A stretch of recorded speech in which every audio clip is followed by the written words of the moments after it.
sou a professora Regiane Melo, do curso técnico de automação industrial na disciplina Eletricidade 1. Vamos dar início agora à nossa primeira videoaula. Nessa videoaula nós vamos estar estudando eletrostática e eletrodinâmica. Na eletrostática vamos ver a teoria eletrônica da matéria, princípios de eletrostáticas, lei de Coulomb, campo elétrico e potencial elétrico. E em eletrodinâmica vamos estar estudando grandezas fundamentais dos circuitos elétricos, as leis de Ohm, a associação de resistores, circuitos elétricos e potência e energia elétrica.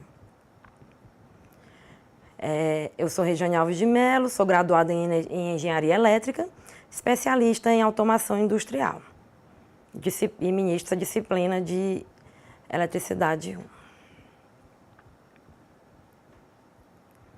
1. Eletrostática. Primeiramente, a gente vai ver a estrutura atômica na eletrostática. Nós temos aí, no nosso representação, o átomo, onde nós temos o núcleo do átomo, que é composto por prótons e nêutrons, e a eletrosfera, que é composta pelos elétrons. No núcleo do átomo, os prótons têm carga elétrica positiva e os nêutrons, eles não possuem carga elétrica. E na eletrosfera, nós temos os elétrons que têm carga elétrica negativa. As principais características do átomo. Cada átomo ele é composto de um núcleo, que é carregado positivamente, e ele é rodeado por elétrons negativamente carregados, a eletrosfera.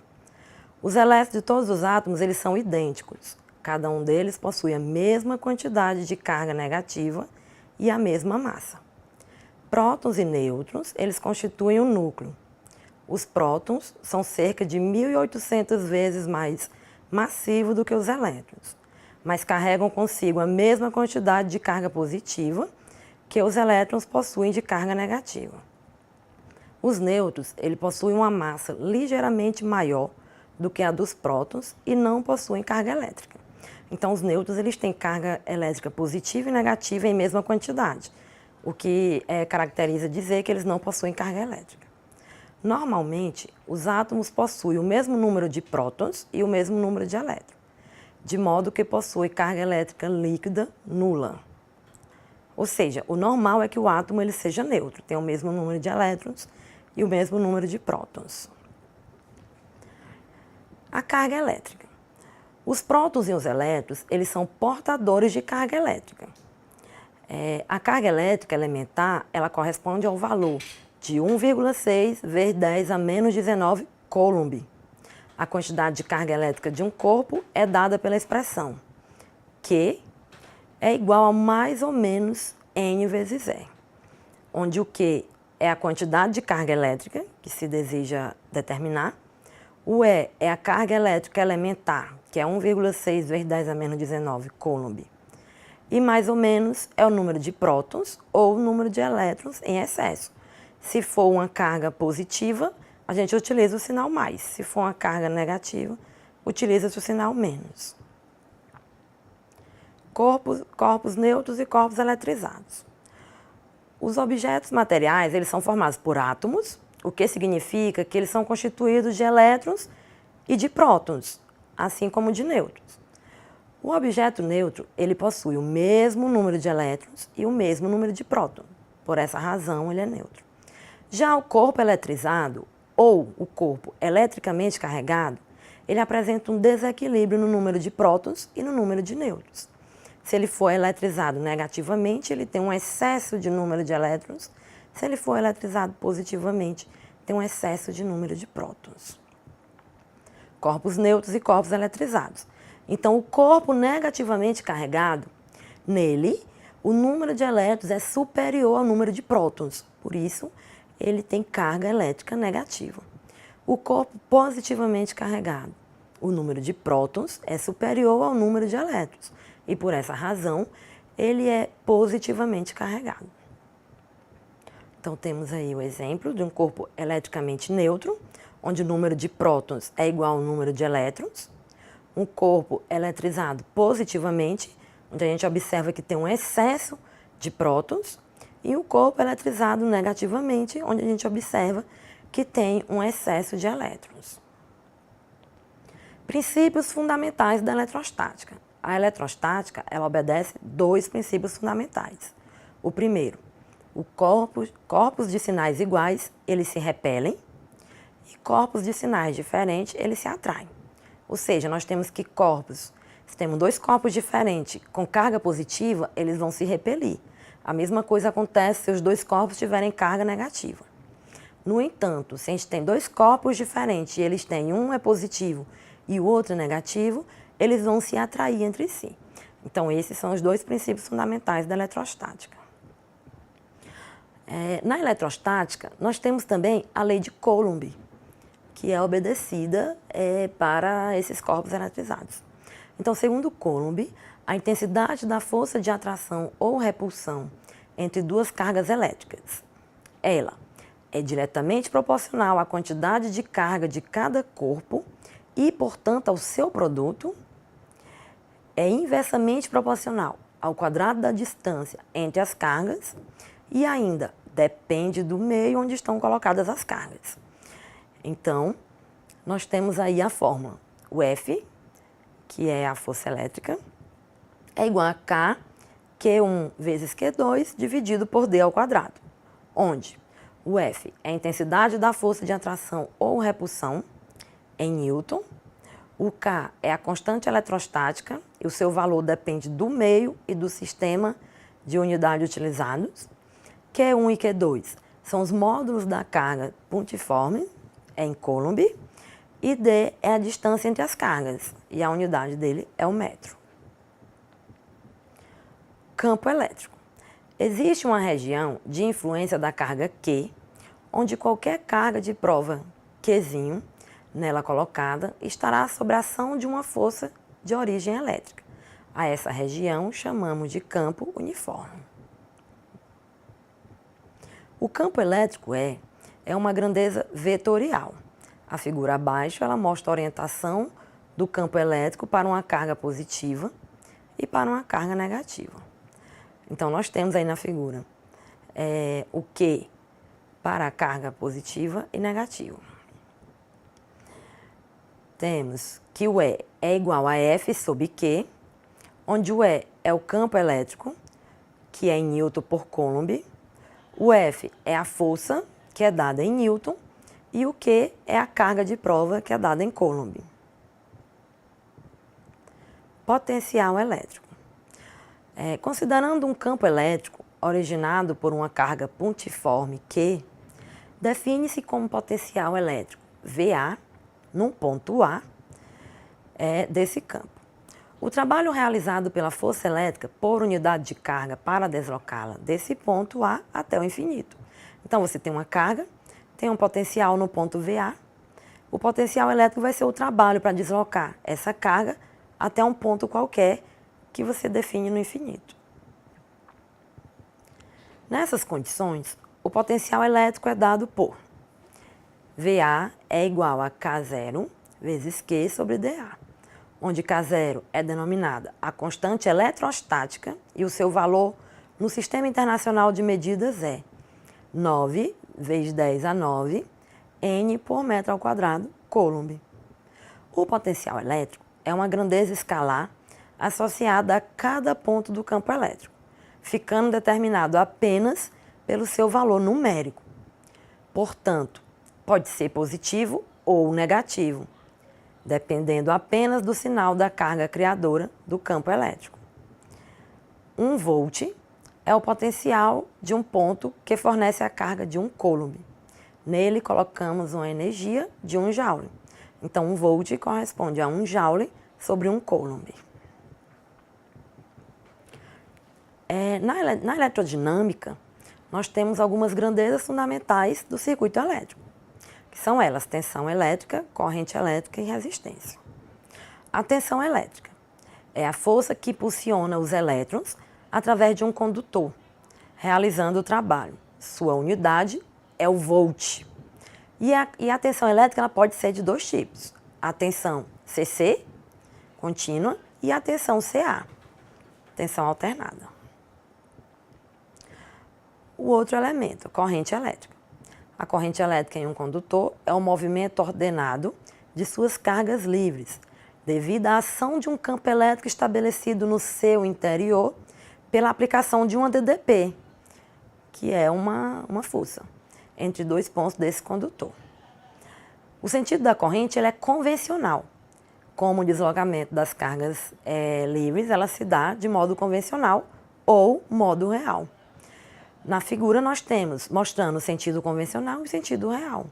O sentido convencional, ele vai do positivo para o negativo, enquanto que o sentido real vem do negativo para o positivo.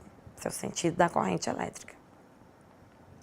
A intensidade de corrente é a quantidade de carga que atravessa uma seção transversal de um condutor na unidade de tempo. E ele é medido em ampere. Então, para calcular a intensidade de corrente elétrica, você usa a fórmula. O I é igual a ΔQ sobre ΔT, onde o ΔT é a quantidade de carga e o ΔT é o tempo. A corrente é dada em ampere, o ΔQ é em coulomb e o tempo é em segundo.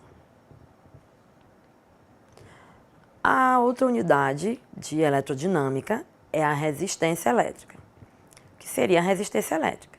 Nada mais é que a dificuldade que um material condutor apresenta à passagem da corrente elétrica. A unidade de medida da resistência elétrica é o ohm, onde um ohm ele corresponde a 1 volt-ampere. Então, para você calcular a resistência elétrica de um corpo, você utiliza a fórmula tensão sobre corrente. E ela é constante para o mesmo condutor. Na resistência, nós obedecemos algumas leis. A primeira lei de Ohm e a segunda lei de Ohm. A primeira lei de Ohm, ela nos diz o seguinte: a intensidade da corrente que percorre um condutor é diretamente proporcional a DDP, ou seja, a tensão que a ocasionou, e é inversamente proporcional à resistência elétrica do condutor. Então, pela primeira lei de Ohm, nós temos que a corrente elétrica é igual a DDP, ou a tensão, dividido pela resistência. Da mesma forma, a tensão é igual à resistência elétrica vezes a corrente, e a resistência é igual à tensão dividido pela corrente. Essa é a nossa primeira lei de Ohm. A segunda lei de Ohm, ela estabelece que a resistência elétrica do condutor é diretamente proporcional ao seu comprimento L, é inversamente proporcional à sua seção A e depende ainda do material que é feito esse condutor, a sua resistividade. Então, na segunda lei de Ohm, a resistência depende da resistividade, do comprimento do condutor e da área da seção desse condutor. Como você calcula, o R é igual à resistividade vezes o comprimento dividido pela área. A associação de resistores. Nós temos a associação em série, onde na associação em série nós temos que a intensidade de corrente que percorre o resistor é igual à intensidade de corrente que percorre cada resistor associado. Então, se em uma associação em série nós temos 3 resistores, a corrente que vai percorrer esses 3 resistores tem a mesma intensidade. Essa corrente, ela é constante. Então, nós temos o quê? Uma corrente IS, que é da fonte, é igual à corrente 1, que é igual à corrente 2, que é igual à corrente 3, e é constante.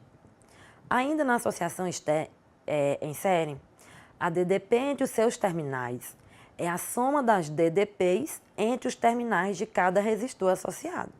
Então, nós vamos ter o seguinte: a tensão que é aplicada é igual à soma da tensão V1 mais a soma da tensão V2 mais a soma da tensão V3, que é aplicada, que é associada a cada resistor.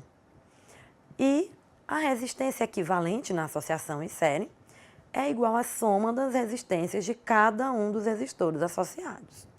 Então, essas são as considerações principais acerca de corrente, tensão e resistência na associação em série.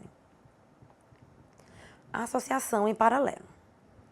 Na associação em paralelo, a intensidade de corrente que percorre o resistor é igual à soma das intensidades das correntes que percorre cada um dos resistores associados. Então, nós vamos ter na fonte de tensão é fornecida uma corrente I, e a intensidade dessa corrente é igual à soma da corrente I1 no resistor R1, I2 no resistor R2 e I3 no resistor R3. A DDP entre os terminais do resistor equivalente é igual a DDP entre os terminais de cada um dos resistores associados. Então, no caso da associação em paralelo, a tensão de todos os resistores é a mesma. Então, nós vamos ter que a tensão da associação em paralelo é igual à tensão do resistor R1, que é igual à tensão do resistor R2, e é igual à tensão do resistor R3. V1 igual a V2 igual a V3, e essa tensão é constante. Com relação à resistência, o inverso da resistência do resistor equivalente é a soma dos inversos das resistências dos resistores associados. Então, sem uma associação em paralelo, nós temos 3 resistores associados em paralelos, a sua resistência equivalente, o inverso dela, vai ser igual à soma do inverso de cada uma das 3 resistências equivalentes. Se todos os resistores forem iguais e forem associados em paralelos, pode-se utilizar a seguinte expressão: a resistência em paralelo é igual à resistência dividido pela quantidade de resistores, levando em consideração que a intensidade da resistência é igual.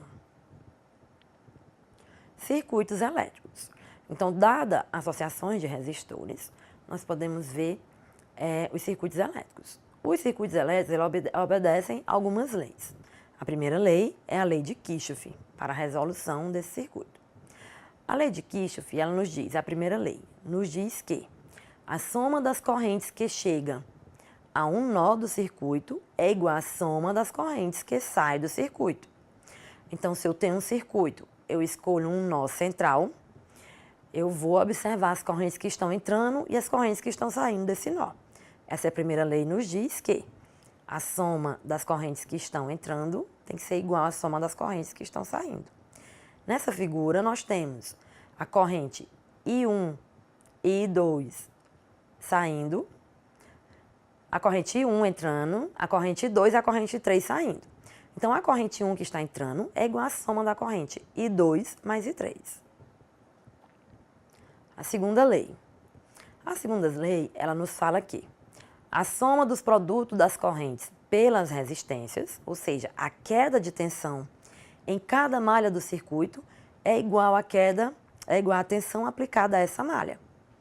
Então, se eu quiser saber a queda de tensão da malha, eu tenho que ver a queda de tensão em cada resistor e somá-las. Nesse caso, nós temos 3 resistores associados. A tensão aplicada nessa malha vai ser a corrente vezes a resistência R1, a corrente vezes a resistência R2 e a corrente vezes a resistência R3, somadas.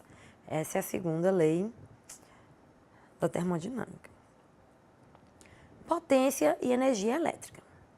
A potência é a relação entre o trabalho realizado e o tempo gasto para realizá-lo, e a unidade dele é dado em watt.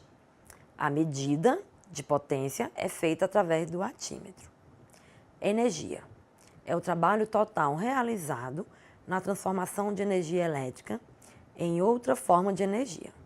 A sua unidade é o joule, existindo subunidades como o WH, que é o quilowatt-hora, ou quilowatt-hora, e a sua medição se dá através de um medidor de quilowatt-hora. As referências utilizadas nessa primeira videoaula são Bolestar, Introdução à Análise de Circuitos, Circuitos Elétricos de Adam Einstein e Eletricidade Básica de Gussow. Então, estudem, revisem o material e qualquer dúvida, postem no fórum que nós estaremos discutindo. Okay? Essa foi a nossa primeira videoaula.